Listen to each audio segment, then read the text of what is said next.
A mis juegos me llamaron cuando pidieron un chamamé. Voy a florearme cantando versos para demostrarles por qué ha de ser. En este mundo feliz yo canto porque a las penas no las recuerdo. Solo las guainas de mi pueblito suelen a veces quitarme el sueño. Con el son de mi maraca, mi voz distancia recorrerá, diciendo a cuantos quieran oír que alegre siempre se ha de vivir.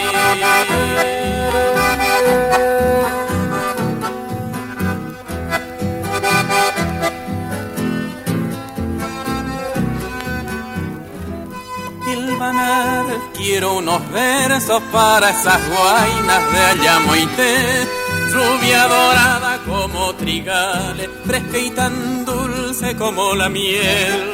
Y así cantando de esta manera, sencilla, pura, franca y amena, de que hoy vivimos festejaremos, porque mañana ¿dónde estaremos? Con el son de mi maraca, mi voz distancia recorrerá, diciendo a cuantos quieran oír que alegre siempre se ha de vivir.